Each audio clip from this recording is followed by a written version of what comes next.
मागील 2-3 वर्षापासून लाचलुचपत विभागाकडून माझी चौकशी सुरू आहे.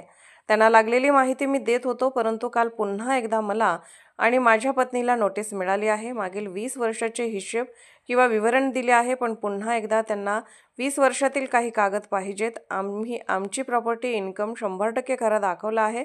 आमच्याकडे जी माहिती देण्यास शक्य असेल ते देऊ, परंतु 20 वर्षातील किती कागद उपलब्ध असतील हे लक्षात घेणे आवश्यक आहे. आता निवडणुका झाल्यात, त्यांना राजकीय दबाव आणायचा असेल तर ते आणू शकतात.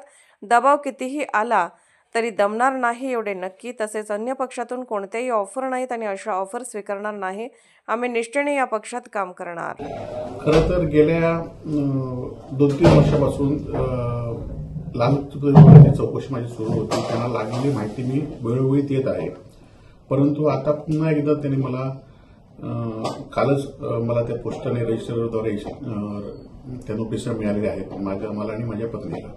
आम्ही जो हिशोब दिला होता किंवा आम्ही जे विवरण दिलं होतं ते खरं तर गेल्या 20 वर्षात जे आमच्याकडे ते दिलेलं आहे.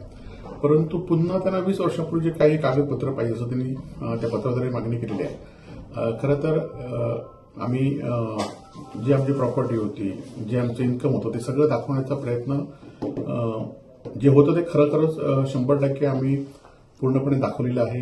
निवडणुकीच्या ह्याच्यासुद्धा दाखवलेलं आहे प्रतिज्ञा पत्रामध्ये. त्याचबरोबर इतर इन्कम टॅक्सच्या, सेल टॅक्सच्या सगळ्या आम्ही त्यांना कागदपत्र दाखवले आहेत. परंतु आता पुन्हा एकदा त्यांनी हे पाठवले आहेत. आमच्याकडनं जे जे शक्य असेल, जी माहिती शक्य असेल ती देऊ.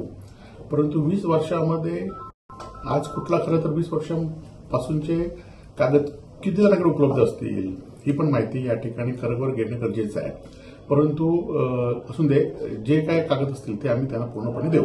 नाही, खरं तर आता निवडणुका झाल्यात तरी पण त्यांना आता राजकीय दबाव आणायचा असेल तर ते आणू शकतात.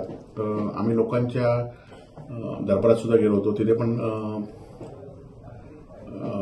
ह्या भूमिका आम्ही सांगितलेल्या आहेत लोकांकडे आणि पुन्हा एकदा आम्ही त्यांना योग्य पाहिजे असेल ती माहिती त्यांना देऊ. परंतु दबाव किती आला तरी चुकीच्या पद्धतीने आम्ही दमणार नाही एवढं मात्र निश्चित आहे. नाही, असं काय ऑफर किंवा आलेलं नाहीत आणि अशा ऑफर आम्ही काही स्वीकारणार नाहीत. आम्ही निष्ठेने या ठिकाणी काम करतो आणि निष्ठेने यापुढच्या काळामध्ये सुद्धा काम करणार आहोत. नाही, हे आपणच बोलतोय म्हणून ठीक आहे की ज्यांनी सत्ताधारी पक्षामध्ये प्रवेश केला की त्यांना नोटिसा थांबतात. परंतु आम्ही ज्या पद्धतीने ह्या दबाव किंवा नोटीस येऊन आम्ही काय कुठे जाणार नाही. आम्ही निष्ठेने आहे त्या ठिकाणी राहू.